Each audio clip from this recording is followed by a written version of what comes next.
welcome to the PHLY Eagles podcast on a Tuesday. Bo Wulf, Zach Berman back in the saddle after the long weekend. Zach, I know you must have been itching to get back behind the mic. Been looking forward to seeing you, to seeing Julia, and to doing another show, another week, another chance to discuss many things. We'll be at practice this week, so it's a fun time of year, relatively speaking, and excited to talk about it with you. We've got a nice framing device for today's episode. We want to use some echoes of recent Eagles past to maybe set the expectations, what are realistic things to expect, levels of performance from some of the key Eagles on this team. I think you and I both have 5 that we're going to go through, but also some good user suggestions we want to talk about, maybe hash a few things out. Some other very minor Eagles news that you maybe wanted to address, and also some league-wide potential news that I would imagine falling on difficult, reactive ears to Emily Berman. Yeah, so the first one being Josh Sweat changed his jersey. Oh, you're going to go number. with that one first? You're going to skip over Emily? You're going to thumb your nose at your wife again? I'm not doing that. I'm doing the one most pertinent to the Eagles right now. Oh, jeez. And this had Emily can't catch a break on this show. This had social media abuzz over the weekend when Josh Sweat, according to the team website, changes his number from 94 to 19. Okay, it's a number change, but there's actually more to this than meets the eye. So per NFL rules, starting in the 2023 season, defensive linemen are restricted to 50 to 79 and 90 to 99. Linebackers, though, are allowed to wear 0 to 59 and then 90 to 99. So this change signifies the fact that Josh Sweat is now labeled a linebacker as opposed to a defensive end. I don't know if that change has been made on the Eagles' website, but from the league's filing system, he would now be considered a linebacker in order to be eligible to wear number 19. So that's interesting. It kind of shows you what we already knew. The Eagles have this 3-4 defense. Why does that matter? Defense. But it could also matter, let's say theoretically, Josh Sweat has 16 sacks this year. And the Eagles say, this is the Josh Sweat that we know, that this is the Josh Sweat that we always envisioned he could become, and we want him to be part of the team long term. But Josh Sweat says, hey, I just had 16 sacks for you. I want to be paid like one of the league's top edge rushers.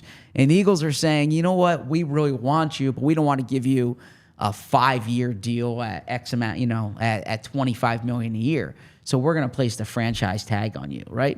And this, just humor me here in this hypothetical situation. Okay.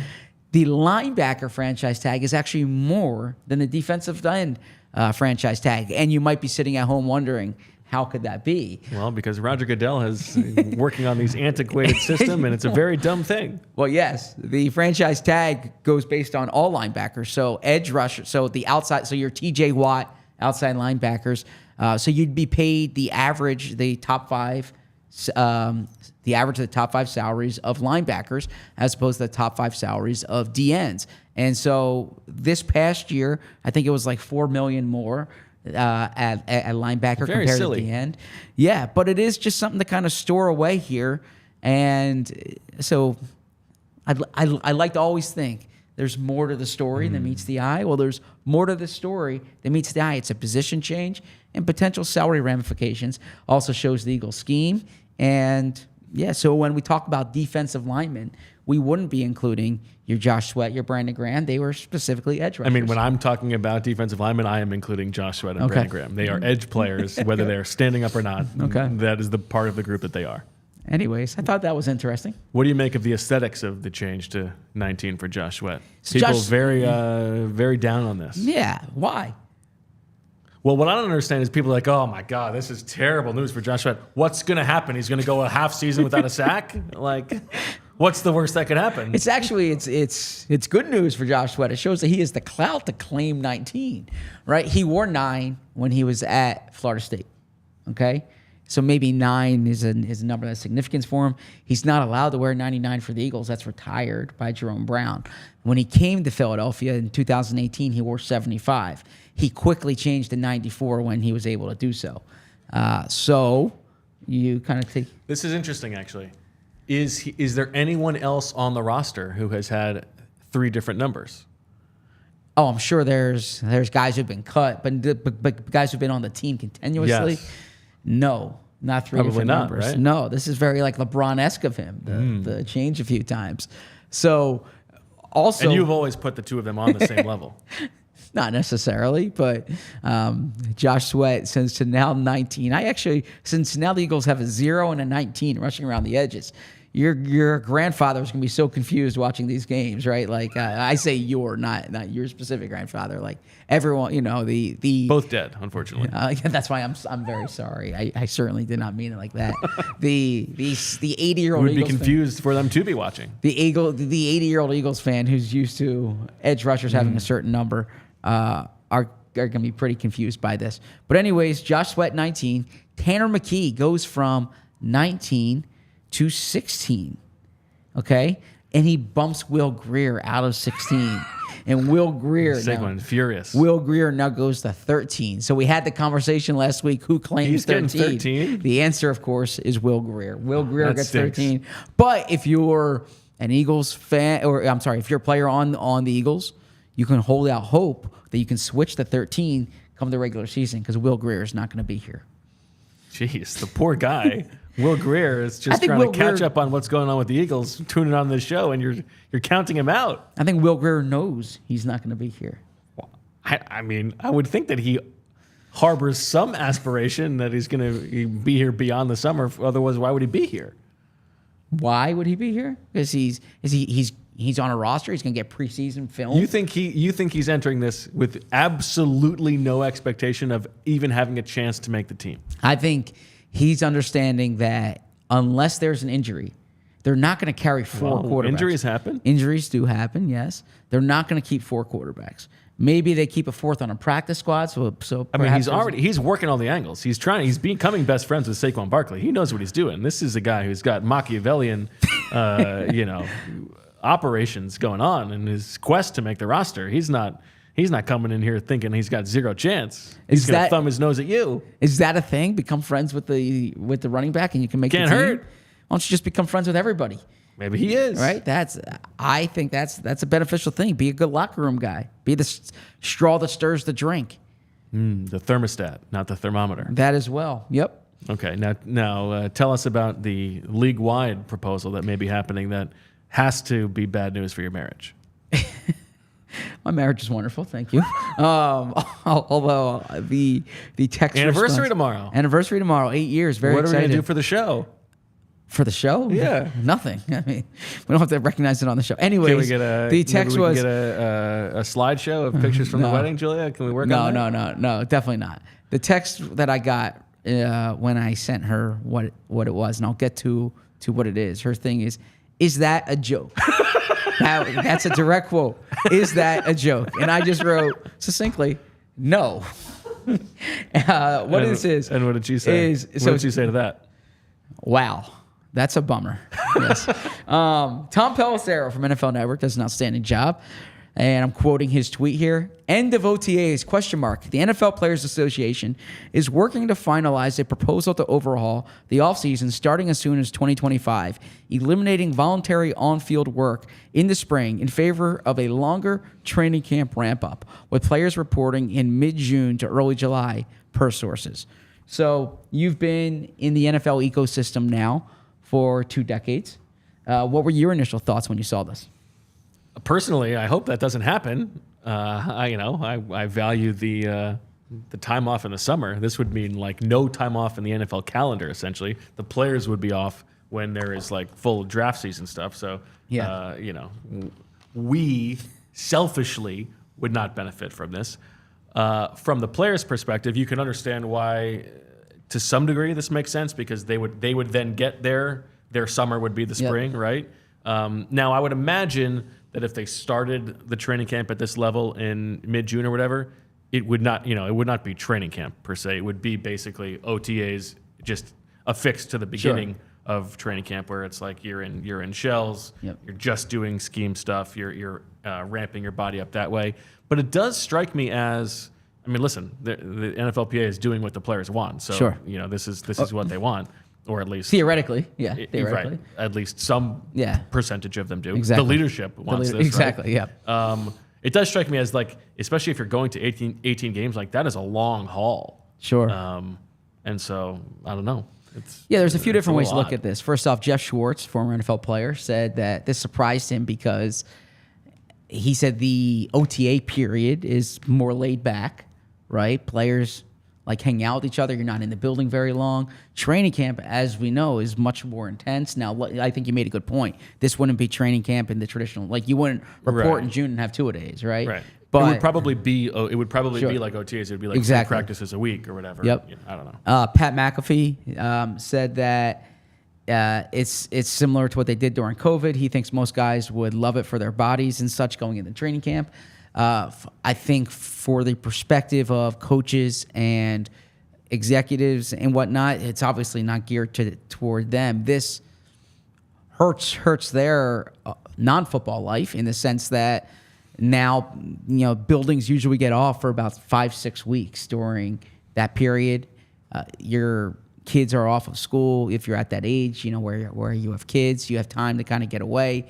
Now that time when you'd be away would probably be mid-May to mid-June when the kids are in school. Now it's not done for that reason. What strikes me, and actually Andrew Brandt brings this up, and I kind of thought the same thing. It's interesting.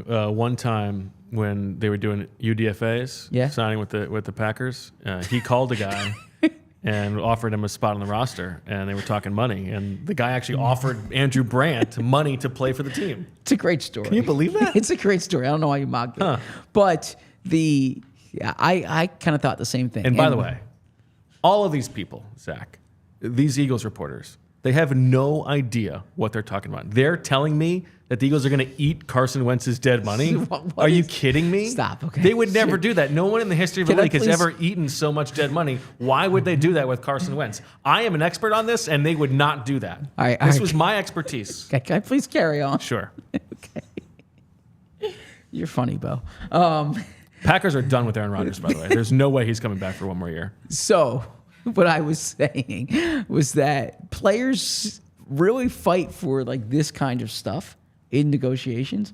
And I always kind of think that I feel the same way that Andrew said. Owners and team executives are probably like, yeah, you can have I know. You can have working feel conditions. like low-hanging fruit to fight for, like, as opposed to like just a larger share of the revenue pie. Like exactly. Yeah. Like if you remember the lockout, one of the big things was like lighter practices. All right, which coaches don't like, but if you're an owner, you're like, that's fine. Give me. Yeah, I'm focusing on the revenue split, right? So I understand it's not. These two things aren't mutually exclusive, right? Like you can have both in theory, but yeah, it seems to me like OTAs as it is are not that intense. They're voluntary. Now, sometimes voluntary is with asterisks, but they are voluntary. You're not penalized for not being there. And I would imagine now that even if it's the same amount of time, like you said, it's a long haul to go from late June to, in some cases, early February, right? I mean, if you think about it, you report late June, you don't play a game until Labor Day, until the weekend after Labor Day. So you have 2+ months before you play a game. Yeah, it just strikes me as to exactly what you're saying. Like in the middle, everything in the CBA negotiations is a push and pull, right? And this is a thing that you really want, like is so important that you're going to pull a lever for in exchange for something else. Like that doesn't feel like a great trade to me. But it's not my life. Exactly. I mean, I would say if you're as a player, as a group of players, if you feel that strongly about OTAs, do what the Eagles did in 2021. Like talk to your coach and say, let's have X amount of time. We'll all come, and then we won't have Y amount of time. There you go. How was your weekend, Zach? A nice weekend. Had quality family time. I want to give a shout out to listener Andrew, who came up to me. I was on the beach, Andy, and he was very nice. Andy, did he take a look at your beach bod? No, I was actually reading Andy McCullough's book. I was sitting with Emily and the kids, and anyways. Did you take a look at his beach bod? No, Bo, come on. And Andrew says to me, he was being polite. He didn't want to interrupt. Of course you can interrupt. Like, I'm not anyone can come up and say hello, right? Except for those teen mobs. Well, that's a serious thing. But Andrew is a listener of the show, and I appreciate it. And I asked him what we could do better. I asked him how this compares to when we did 3 days a week. And but I appreciate the support, Andrew, and heard from a few other people as well. Listener Jake, he actually said, "Does Bo intentionally try to make you feel uncomfortable?" And I said, "Yeah, it's actually he's in on it. He knows what he's doing." He used a different term, by some of the comments that you make of like innuendo and it's not about making you uncomfortable. It's just the conversation. Anyways, I appreciate everyone who comes and listens to the show. As I said, it's the most rewarding part of the show. How was your weekend? Weekend was good. A little jaunt down to DC for lucky for guy. 48 I love hours. DC. I mean, it was very nice spending time with family. Kids had a very good time. They like a DC. I do not like a DC, but that's okay.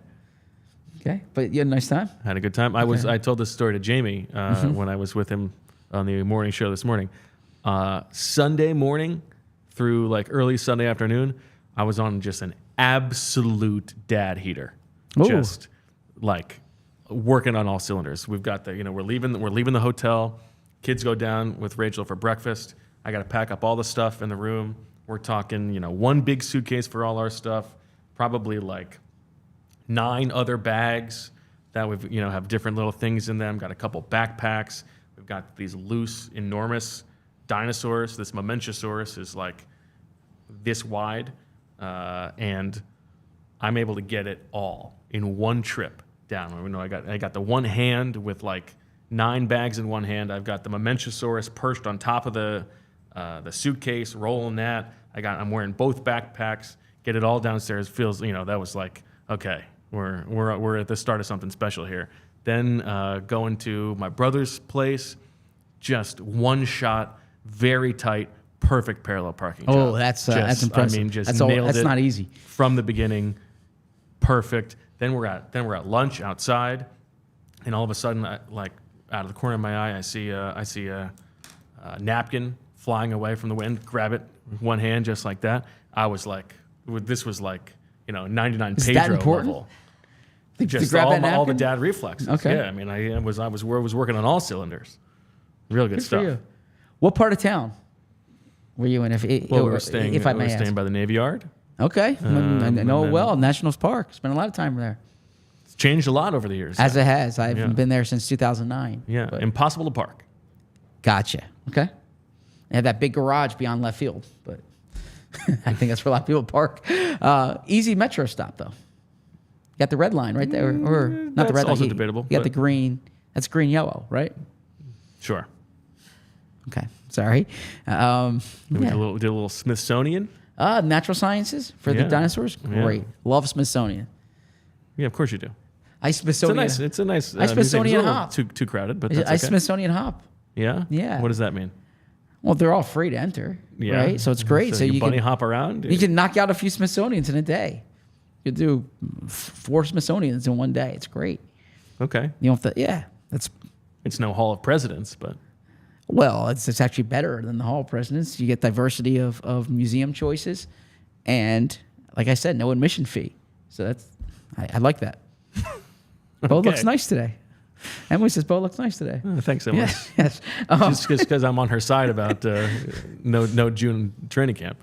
I'm actually on her side. I mean, look, I Tell love. her happy anniversary on my behalf. I will. I mean, I think Emily, everyone happy sees birthday. that. Yes. Happy anniversary. But the reality is, I could say I like it for more football, but I think it would be more similar to what you said. It's not going to be more football for us to watch. I think it would actually be like less but football. from a this specific show standpoint, Zach, it would make figuring out topics over the course of 52 weeks a little bit easier. Oh, I actually think it would make it much more difficult. You think so? I think it would make it Yeah. easier. No, because this is the thing. They would report in late June or early July. But do you remember the COVID year, like Pat McAfee said, where they actually weren't on grass playing for like 2-3 weeks? Sure. Kind of thing. So actually, we wouldn't have this thing now where you have the mini camp and you can fill 3 weeks with OTAs and mini camps. So you would take that part out of it. You don't have the reaction, the preview for the OT for the mini camps and the reaction from it. So you would from draft to late June, you got 2-month period there where you'd have to fill that. There'd be no football, there'd be no press conferences, there'd be no interviews. That's what you're gonna have in June, mid-July, anyway. What? Now. That's what we have. Yeah, that is correct. That's gonna be fun. You would do more post-draft, I think. Sure. Unpacking. More. Okay. Fair enough. Okay. All right. Before we get going on the rest of the show and the framing device, the echoes of the Eagles' past, let's talk about our friends at Rocket Money, because if you are a fan of not paying to go to museums, you're the kind of person who wants to save money at every chance you can get, well, Rocket Money is the app for you, because Rocket Money is a personal finance app that finds and cancels your unwanted subscriptions, monitors your spending, and helps lower your bills so that you can grow your savings. I have saved money with Rocket Money. I am a happy, proud user of Rocket Money. Has caught some duplicate subscriptions of mine in the past. And, you know, sometimes though you get those spikes where a subscription starts costing more money. They will alert you to that. And then what they also do is help to work on lowering or canceling those bills for you so you don't have to deal with customer service. Rocket Money has over 5 million users and has saved a total of $500 million in canceled subscriptions, saving members up to $740 a year when using all of the app's features. Stop wasting money on things you don't use. Cancel your unwanted subscriptions by going to rocketmoney.com/PHLY. That's rocketmoney.com/PHLY, rocketmoney.com/PHLY. I was watching the T-Wolves Mavs game the other night with Reed. He wanted me to put a live bet in. I did not do it, but if you're watching the T-Wolves Mavs game, the game 4, and you want to put a live bet in, the place to do it will be the BetParks app, because we're brought to you by the BetParks app. Get in the zone with BetParks Sportsbook app. Money is in the moment. What events are coming up? Well, I always talk about the NBA playoffs. You know, the Celtics are in the finals. Can the Mavs finish the sweep? Are the T-Wolves going to push them and extend this series? You got baseball on every night. You got the Olympics coming up this summer. There's a lot going on. Go on to BetParks, win big with all-day action. Win your first $10 bet and earn $125 in sports bonus bets. You play for fun. You love to win. You bet. Download the app and play along with us. Must be 21 or older. Please gamble responsibly. If you or someone you know has a gambling problem and wants help, call 1-800-GAMBLER. All right, Zach, let's get into this device that we have for today. Probably should have come up with a name for it with a bird pun, but that's okay. Those days are not always with us anymore. That's okay. What do you want to start? We can just ping pong back and forth. We also have some user submissions to go over, but I think the idea here, and you mentioned it in your teaser, I was sort of thinking of like Nakobe Dean. Can Nakobe Dean be 2022 TJ Edwards, which would be a big lift for him, and I think probably an unrealistic expectation given what we've seen from him so far. You know, he's got to prove he can stay on the field. He doesn't have that bank of NFL reps that TJ Edwards did by that point in his career. But who are the guys that you have, and tell us who you've looked back on? First off, good job on the framing device. When we were texting last night and you said, I said, ooh, I can have some fun with this. I like this. And started to do some work on it. 2000, so Milton Williams. Milton Williams, entering the final year of his rookie deal. Entering final year of his rookie deal. Age 25. We're expecting him to become a starter in this odd man front for the Eagles. How about this comp? 2002, Darwin Walker. Wow, Darwin really Walker going back. Was going into his third year, so Over not the 20 fourth years year, ago. but age 25 season. Became a starter. Hollis Thomas got hurt early that year, I believe, maybe preseason training camp. Darwin Walker steps in, has 7.5 sacks for the Eagles as the D tackle. Really kind of burst onto the scene.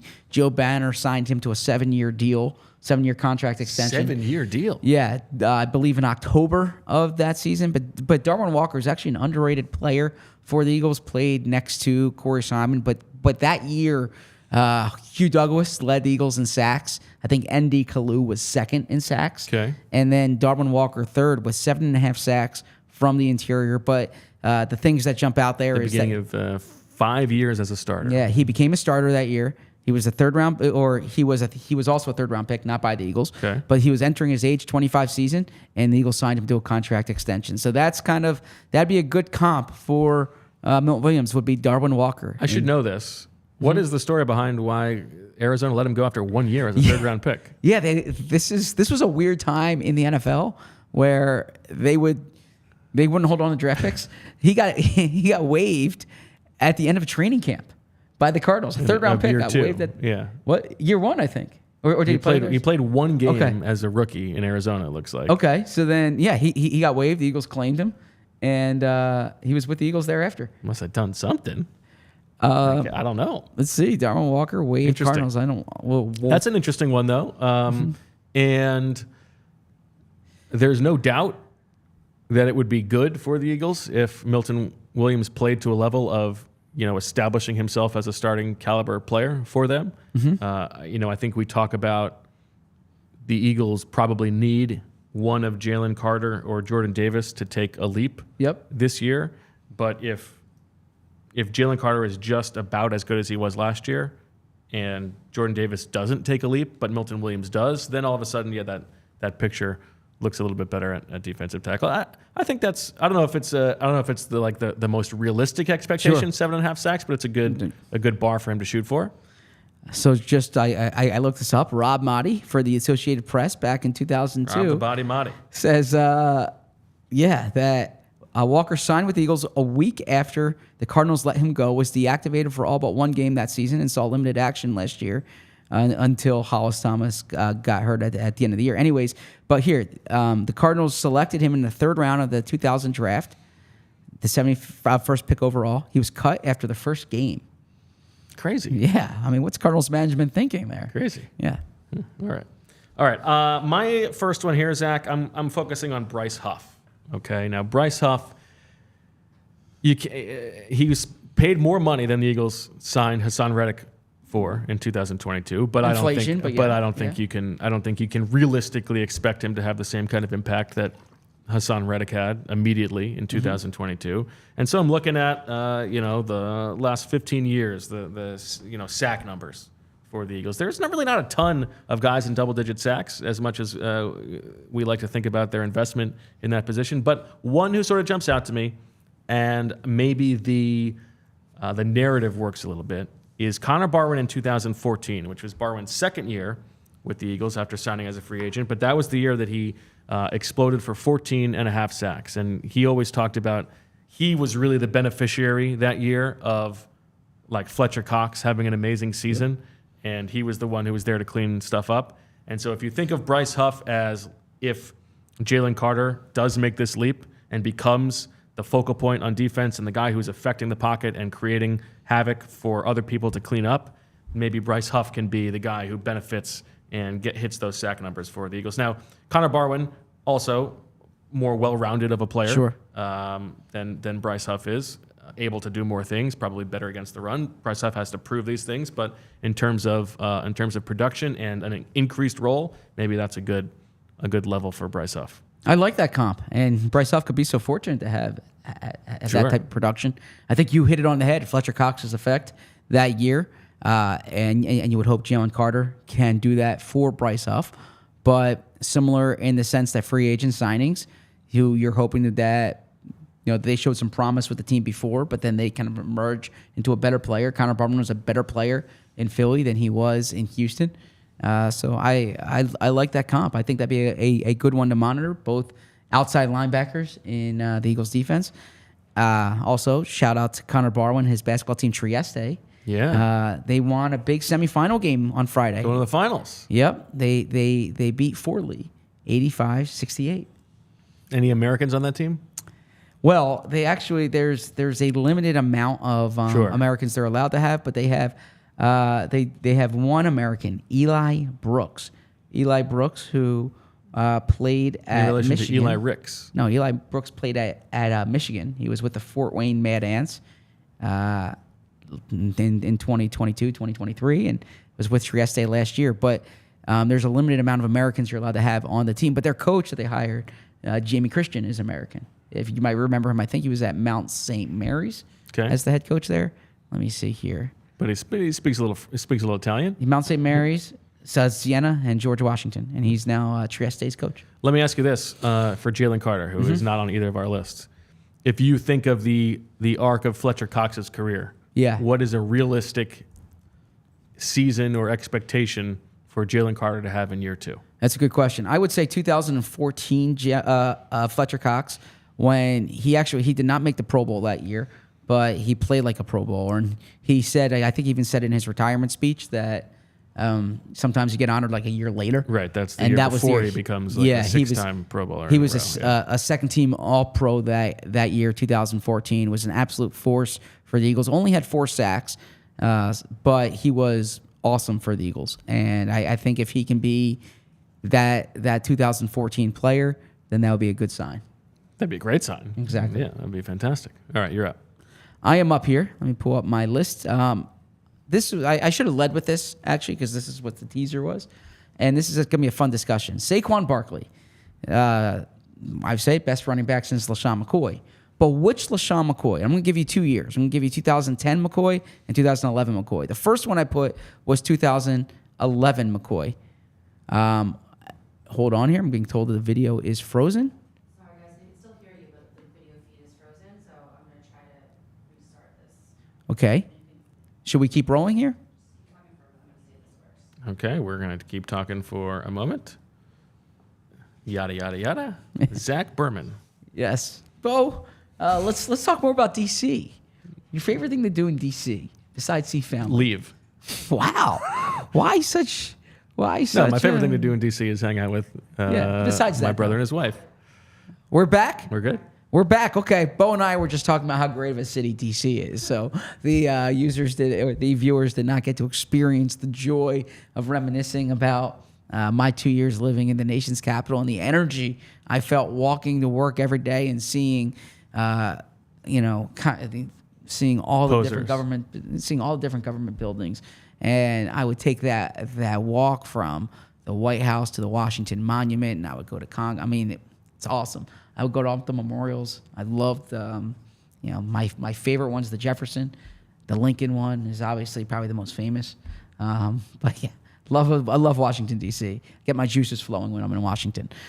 Anyways, let's get to LeSean McCoy, okay?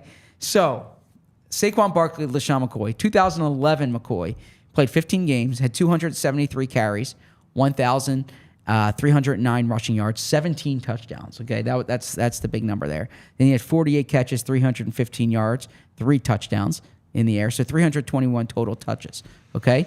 But the 2010 McCoy didn't have as many carries, 207 carries, 1,080 yards, 5.2 yards per carry, so really productive.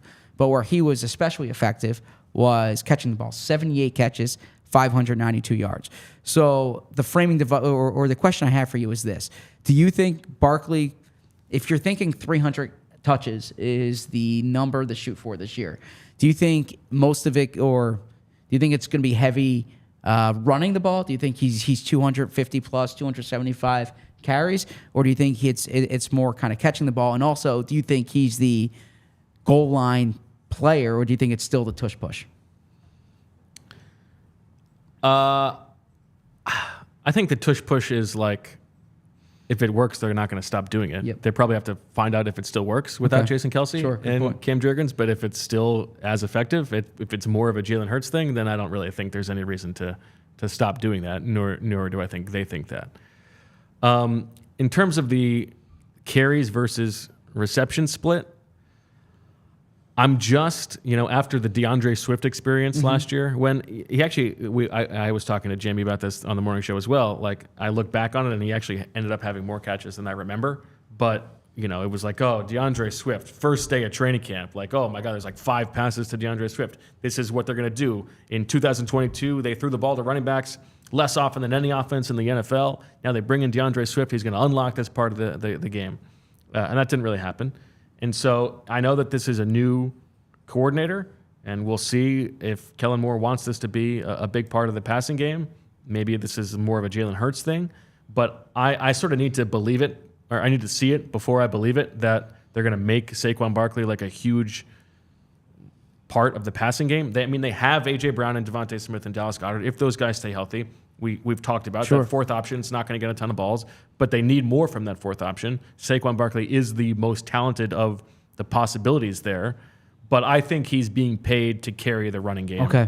and if they're going to try to utilize him in space. But yeah, do I think of those LeSean McCoy options? 78 catches, I think that's unlikely. I think 48 for 315 in 2011 makes much more sense to me. Now, to build on this even more, that 2010 team, that 2010 offense, had prolific receivers in terms of production. Deshaun was over 1,000. Jeremy Maclin was near that. Brent Selleck had a big year. Jason Avant had a good year. The 2011 Eagles were a little more inconsistent through the air. I think Deshaun was banged up. Maclin was banged up that year. Neither one hit 1,000 yards. But yeah, that's so you would think the 2011 season in terms of production would be more comparable. What do you think about the receiving split? I think he's going to. So I think 300 touches is what he's going to get. Now, how it's going to be split up, I do think he's here to run the ball more than catch it. I got to think, though, when you have Barkley on your team and knowing the way he catches the ball, it would behoove you to pass it to him more. And you have a different offensive coordinator here, Ezekiel Elliott, when Kellen Moore was in Dallas, caught the ball quite a bit. Tony Pollard had a good year catching too. Both of them kind of mixed together. Were having a lot of production through the air. Actually, Zeke Elliott's best receiving year came when Kellen Moore was the quarterback's coach, but still in the building. So I don't think 78 catches, but I actually think that 2011 comp 48 catches would be a good number for Barkley to be at. Okay. Zach, I want to talk to you about Aniyah Smith. Okay, let's hear. Okay, the 5th-round wide receiver. As we're talking about who can be the 4th option in the passing game, is there a chance that he can, earn the job of number 3 receiver? And I just, to recontextualize how difficult that would be for him, here are the seasons of sort of semi-recent to recent vintage of mid-round to late-round Eagles wide receivers. You tell me which of these seems best. And are we calling it from 5th round on, or are you including? No, there's a few others. Okay, in here. a few others. Okay. So 2006, you've got 4th round Jason Avant. Jason Avant turns out to be a very reliable slot receiver for the Eagles, grows into that role. If Aniyah Smith has Jason Avant's career, he should thank his lucky stars, right? Well said. As a rookie, Jason Avant had 7 catches for 68 yards. Okay. Yep. Okay. That's what he did as a rookie. Sure. In 2010, 5th round pick, Riley Cooper, different player. And there are a few of these guys who are more downfield threats. Riley Cooper as a rookie, this is a guy who, again, turns into a starting player for the Eagles. As a rookie, 7 catches for 116 yards. In 2014, 3rd round pick, Josh Huff. A similar body type. It's like if you want to think about guys the Eagles have drafted who Aniyah Smith as a player is supposed to be like, it's like Josh Huff, right? This guy who's dynamic with the ball in his hands, can work over the middle of the field. Josh Huff as a rookie, 8 catches for 98 yards. Okay. Moving on. Shelton Gibson in 2017, a 5th round pick, 2 catches for 11 yards. Mac Hollins picked in the 4th round that year. Very good rookie year. The best rookie year of anybody on here. 16 catches for 226 yards. Big play threat. Yep. Different type of player, obviously, than Aniyah Smith. J.J. Arcega-Whiteside, a 2nd round pick. Guy they wanted to get the ball to. 10 catches for 169 yards. Quez Watkins, a 6th round pick. Turns out to be the best guy from that class, but a different type of player. As a rookie, 7 catches for 106 yards. John Hightower that same year, the 5th round pick, was ahead of Quez on the pecking order that year. 10 catches for 167 yards. I mean, there's one guy on here, Mac Hollins, who had more than 10 catches in guys who were drafted somewhat in the same range. Just to say that, like, Aniyah Smith, if he becomes a real part of the offense, that would be a surprise. I would agree with you there. I like those numbers. I think the NFL, I think receivers are better now coming out of college than they've been in the past. But I would have the same muted optimism about Aniyah Smith in this offense this year than I think some of the projections. I would imagine the Eagles continue to look to fortify that position, and I think you did a good job outlining why you should be, why there shouldn't be big expectations that Smith is a big part of this offense. As a rookie, right? As a rookie. The Avant one is an interesting one, and now that's 20 years ago. I think, as you said, things have changed. But even some of these other players where, like, they eventually turned into functional players for the team. But as a rookie, it's a high bar. Now the depth It's a chart very low does bar. the depth chart does matter, although certainly 20 doesn't help the case there. You know, Right. There were opportunities for Hightower, there were opportunities for Quez Watkins, but someone like Matt Collins, you know, the Eagles had Alshon, Torrey Smith, Nelson Agholor at that time. 2014 with Josh Huff, the Eagles had Jordan Matthews and Jeremy Maclin as their top 2 receivers. But yeah, and they had Zach Ertz and Brent Selleck. But that's a really good point. I would agree with you there. Okay, over to you. Over to me here. My next one. Let's go with Darius Slay, and maybe the comp is the 2003 Troy Vincent. Wow, you're living in the early 2000s. Yeah. Look, Troy Vincent. It's almost like that period of time is on your mind for some reason. Yeah, although it is on my mind. Troy Vincent, 2003, the last year of his storied Eagles career. Pro Bowler, okay? 33 years old. The Eagles had Lito Shepard and Sheldon Brown waiting in the wings, okay? No pun intended there. They were in year 2, so not year 1, but they were in year 2, but they were ready to take over. Troy Vincent in 13 starts had 3 interceptions. The Eagles were productive that year, but there really was a changing of the guard at the end of that season. He got signed by Buffalo, moved to safety, but he had a great Eagles run. Darius Slay, this might be the last year of Darius Slay. Do you expect Darius Slay to work for the league office in his post-playing career? I don't think so. Okay. No. I mean, never say never. Never say never. I haven't asked Darius about, or I haven't asked Slay about it, but I don't anticipate that that's the path he's going to go. So if you get 13 starts, 3 interceptions in a Pro Bowl season for a 12-4 team, I think, now you can't do 12-4 anymore, but 12-5 team, let's say, I think the Eagles would sign up for that from Darius Slay. No doubt. Yeah. And so this is more thematic of like exactly. He's playing well, but everybody knows that this is the end. Sure, exactly. Okay, I like that. That's a good one. I wanted to find one for Nolan Smith, Zach, and I'm a little bit in between here. Now I think you could make an upside case for 2017 Derek Barnett. Derek Barnett as a rookie, 5 sacks. Not going to light the world on fire, but he was an important part of that pass rush rotation and looked like somebody who was going to be part of the pass rush for a long time. I'd say so. Right. But I don't even know that is a realistic expectation for Nolan Smith this year. And so I'm going cross positional here. Ooh.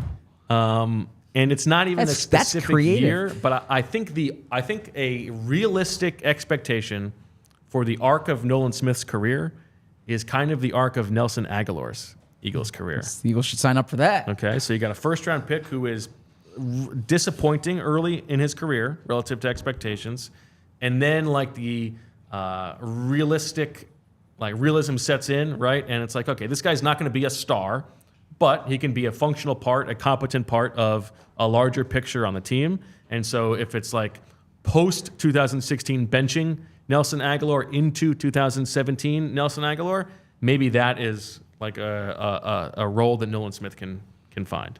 Yeah, that's a real good point, because in Nelson's case, it was adjusting the role, like him moving to the slot, but there's also a readjustment of expectations that maybe he's not a number 1 receiver, but if you kind of embrace him for what he is and accentuate what he is, he could be a key player on really good teams.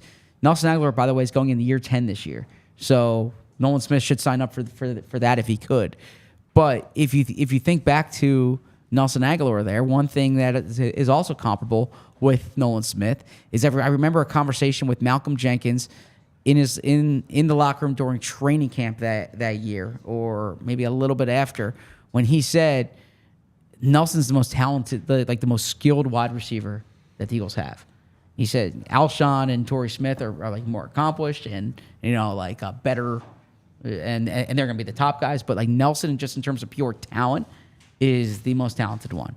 Well, Nolan Smith is when you look at like the athleticism that he has, like the speed around the edge. I remember conversations with Lane Johnson going into maybe the 2021 season, 2022 season, when he would be like, Josh Sweat is from like an athletic perspective, it's just a nightmare to block. And I think offensive linemen will probably talk about Nolan Smith that way, but it's a matter of putting it all together and figuring out how you fit within the scheme. Well, you know what else puts it all together, Zach? What's that? And fits within my scheme in my house. That's Butcher Box. Because Butcher Box is bringing you high-quality meat with free shipping and easy convenience. We're talking 100% grass-fed beef, free-range organic chicken, pork-raised crate-free, and wild-caught seafood, all humanely raised with no antibiotics or added hormones. And this is the thing.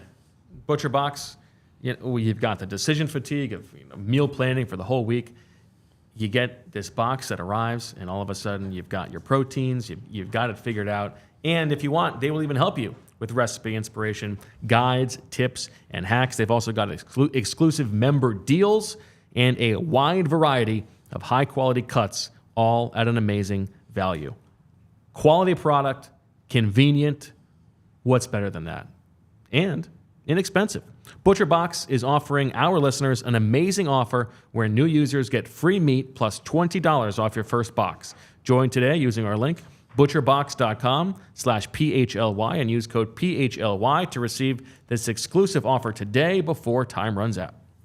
As part of your daily content consumption, I recommend going to allphly.com every day, where you're going to find exclusive content on all Philadelphia teams. But in addition to that, you can check out the events calendar for upcoming events, including our first annual golf tournament and some of the Phillies takeovers. You can join PHLY at Manny Young Brewing Company for a live show and watch party as the Phillies take on the Miami Marlins. Enjoy some Miller Lite cold ones for $4 for 16 ounces for a 16-ounce can all night long.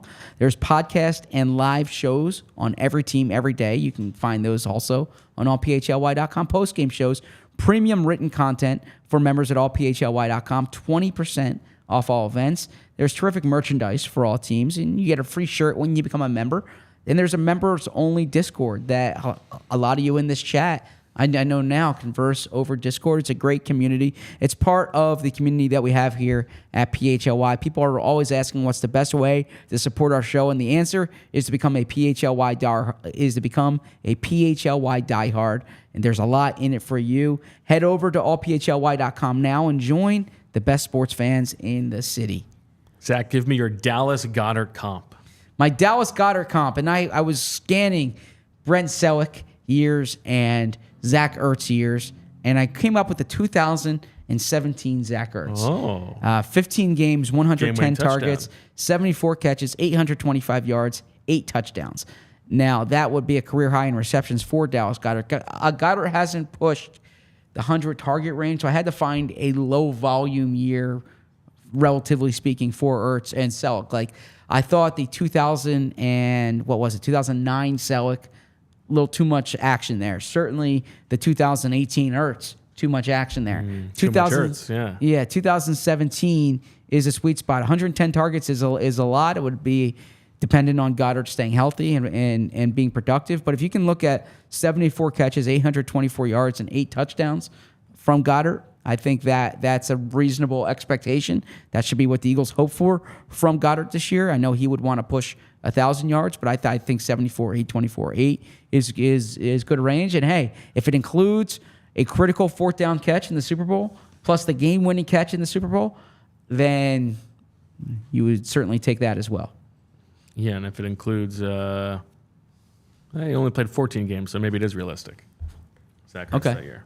But I thought he played 15. 14 it was? It says 14. Okay, yeah. He missed the Rams game because of a concussion. And Probably then didn't play week 17. And then he didn't play week 17. Yep. There you go. Okay, that's a good one. I wanted to find we didn't have any safeties here, so I wanted to do Reed Blankenship. Mm-hmm. I think Reed Blankenship, to me, stylistically, a realistic expectation is post-peak Rodney McLeod. Ooh, so, as Rodney McLeod was a declining player, I think Reed Blankenship can meet him on the way up there. And by that, I'm saying reliable, knows the scheme, right? Very reliable tackler. not like the most dynamic at that stage of his career, when he was not the most athletic guy anymore, but still, a good thumping presence on the defense. Like, so 2020 Rodney McLeod is where I'm landing for Reed Blankenship. So the inverse Rodney McLeod. So you turn the 23 to the 32, you get Reed Blankenship, There you right? go. I think the Eagles should sign up for that. Rodney McLeod, I've said. And of course, for Reed Blankenship, this would be Rodney Cloud.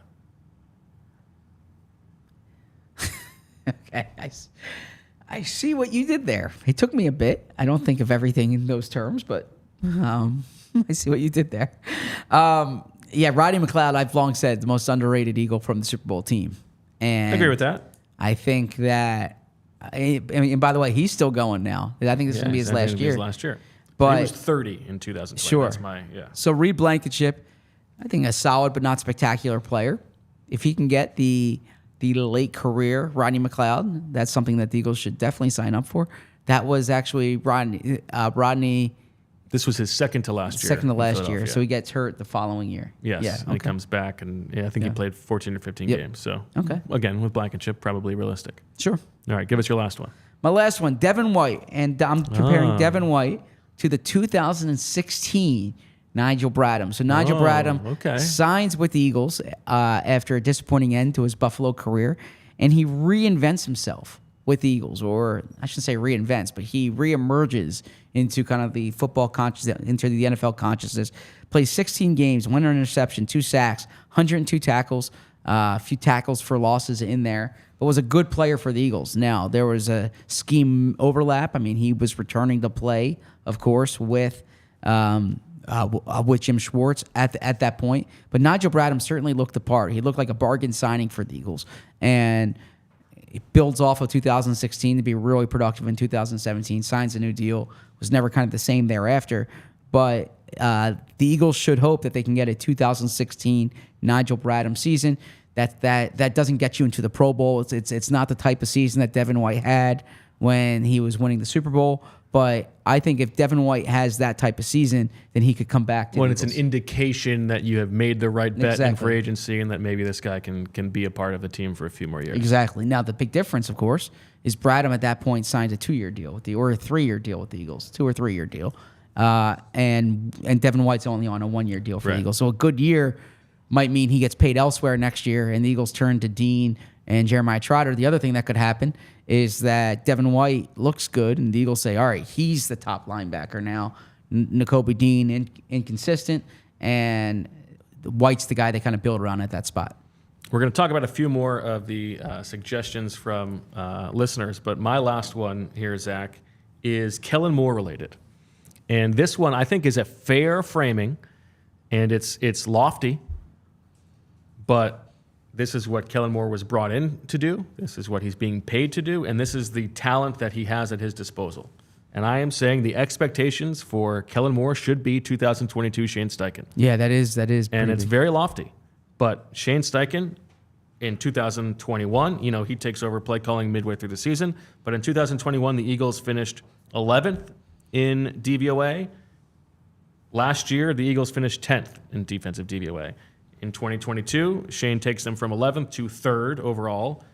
And given that everything that Kellen Moore has at his disposal, these offensive weapons, the quarterback, what we think the offensive line is going to be able to provide, if the Eagles do not finish in the top 3, top 5 of the best offenses in the league, that would be a significant disappointment. Now, Shane Steichen this was year 2. Yes. So it's a little bit of a different thing. You're not coming in from scratch. You're not implementing something new. You have more of the familiarity, and the players know you as well. But in terms of the leap that they need to make on offense and the role that he is going to have to play in making that happen, I think that is a fair goal to set for Kellen Moore. And I think that is the rubric that he will be graded on. That's a good one. I think you outlined a few important variables there. He was going into year 2, so the big talking point that offseason was the familiarity that Jalen Hurts had with him. But the carryover is the offensive talent. They had offensive talent out of the gym then. They have offensive talent out of the gym now. The schedule was certainly in the Eagles' favor then. I think it's in the Eagles' favor now. I like that comp. To take it a step further here, and this ties into our show on Friday, Shane Steichen was identified as a head coaching candidate, and he got a head coaching job, and the Eagles then had to figure out who his replacement was that offseason. Now, there was the natural succession at that point, but it is something to monitor. If the rubric that Kellen Moore's graded upon is the 2022 Shane Steichen year, certainly Kellen Moore's profile within the league, I would say, is stronger or has a higher profile than Shane Steichen did then it's reasonable to think that that Kellen Moore has already been on the head coaching circuit. If they take this leap, Kellen Moore will get the credit for it. Yeah, and he'll be probably somewhere else next season. Yeah, very likely. What do you think are realistic expectations for Quinion Mitchell this year, Zach, using the recent Eagles history framing? Like, if Quinion Mitchell as a rookie, not like the course of his career, but as a rookie is as good as 2017 Ronald Darby, is that good enough for a rookie? That's probably good enough. Now, it has to be a greater volume of games. Sure. But in terms of... take out the injuries. Yeah, but the level of play. Level of play, yeah. I definitely think that's okay. That would be encouraging. Yeah, I found that I wanted to find one for Quinion Mitchell, and I found that difficult. Part of that is they haven't really had rookie cornerbacks who've started. Right, but that's why we've seen so many corners come through here over the past decade. Like 2022, James Bradbury is unrealistic to expect from him. You would expect him to be better than 2023 James Bradbury, right? Is like starting Dominique Rodgers-Cromartie. Like some high upside plays, and you see the athletic dynamism, but he's not always in the right place, and he's not a great tackler. Is that realistic? Is end of career Sheldon Brown, like 2009 Sheldon Brown, a realistic expectation? I don't know. Maybe early career Sheldon Brown. When Sheldon Brown first emerged into the lineup, was not a Pro Bowl player for the Eagles, but was a real solid starter. I think that could be a good comp, too. Okay. One thing that, and we'll get to this on another show, but I was thinking about this the other day, is like being the first cornerback taken. You're identified as the top corner in the draft, but that doesn't always lead to like being a surefire regular starter. I mean, I think of like Justin Gilbert. I think of Trey Waynes. There are corners who they're the top guys, but then pretty quickly the adjustment from the NFL to college is apparent. So certainly you have your examples like Jalen Ramsey or Sauce Gardner, although Sauce Gardner wasn't the top one. Stingley was drafted ahead of Sauce, right? But often, or a decent amount of times, that first corner drafted is not kind of the Pro Bowl player that you might hope for the top player at his position. What did you think about the Nakobe Dean, TJ Edwards? Yeah, I mean, certainly style of play is there. I think that's the best case scenario for the Eagles. I have a hard time figuring out what Dean is right now because he's been injured. But I was high on Dean when he came out of Georgia. I thought he was going to have a good year last year. TJ Edwards had demonstrated it a little bit more. Certainly, TJ Edwards, and I wrote about this in the past. The Eagles kind of tried to replace him each year, where it's the opposite for Nakobe. They're trying to like put him in the lineup each year. But TJ had established himself at the end of the 2021 season, and then 2022 he really took off. And I think that if the Eagles can get that from Nakobe Dean, then it's huge for the future of the team because he's the linebacker you want to build around. All right, a couple suggestions from Fermerda on Twitter to throw by you. One is Jalen Carter. We talked about it a little bit. We talked about the echoes of like where does Fletcher Cox come in there. But what about 2022 Javon Hargrave? That seems a little bit lofty to me. Yeah, from pass rush production in particular, that's lofty. I think different types of what players. What about 2021 Hargrave? Oh, 2021 Hargrave. No, his is 22. Oh, I'm saying what about 2021? That's when he started to look like this guy's a real player. That's when I went to his hometown, 2021. Yeah, I think that's good too. Okay. And then how about the setup of Tyler Steen as the third-round pick in year 2, getting a starting job, and Matt Hennessy, the erstwhile veteran of versatility, behind him, echoing Isaac Seumalo, Stefen Wisniewski from 2007. I think that's a really good one for a number of reasons. There's so many comparisons there. First off, Isaac Seumalo was someone who early in his career, I know the sentiment inside the building is maybe he's better as like the 6th guy. as the guy who can kind of help you in a few different spots, as opposed to being like the full-time starter. Now, in to Isaac's credit, he developed into that, but he was not ready for that in 2017. He was also he wasn't a full-time guard when he was at Oregon State. Matt Hennessy was someone who had this. Stefen Wisniewski was someone who had the center guard versality. Was similarly and was seen as more of a center. Was seen as more undersized, of a center, similar to Hennessy. Yes. I think Hennessy's viewed as more of a center. But the Eagles really liked just the reliability that he had that year. I mean, you did a great job. We weren't working with each other at the time, but I read all your stuff. You were kind of outlining the guard rotation, and the Eagles were doing everything they could. So funny. Mid-game, him and Chance Warmack. Yeah. But the Eagles were doing everything they could not to have Wisniewski as the guy. Yes. Right? When I remember talking to players on the offensive line, and they just felt that sense of comfort when Wisniewski was in the game. Like, he knew what he was doing, right? So they started with Seumalo. Chance Warmack had, like, the draft pedigree. But eventually, it was like you have not Jason Peters all along. Eventually, but it started that. Yeah, the start. And you had Kelsey on one side. It was give you someone who's like reliable, who knows what he's doing out there, and that's kind of what Wisniewski was at that point in his career. So if Hennessy can become that, then that's a really good comparison. Also, Wiz, Penn State guy, Hennessy, Temple guy. So I like that. Okay, there you go. I like the user submission of Mekhi Becton as the Halapulivati Vaitai. Yeah, I mean you don't more want of a stretch. Yeah, you don't want Mailata to go down, but Becton. That's what he's here to do. Yeah, exactly. Yeah. Okay, that's a good one. I think better than Jamon Brown needs to be the hope. Well, yeah, I would hope so. Yeah. Adjusting his gloves mid-play. Yes. I think from a Hennessy standpoint, I am very curious to see, not just this week when we see practice on Thursday, but for the mandatory minicamp when we see all 3 days. Like, is he practicing only at right guard, or is he moving around and playing some center too? Because if he's only at right guard over the 5 practices that we see, that would seem to indicate that it's set up to be a pretty head-to-head battle with Tyler Steen. And then if they do the on-again, off-again thing in camp, especially. Yeah. Right. Okay. Well, good episode, Zach. Good to be back in the saddle with you. Always fun. Sorry for some of the technical difficulties on the video front, but we'll get those hammered out. Back tomorrow at noon.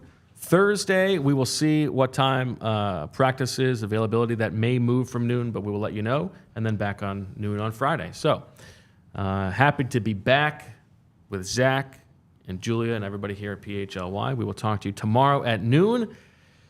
And as always, we love you. We all silly like the mayor.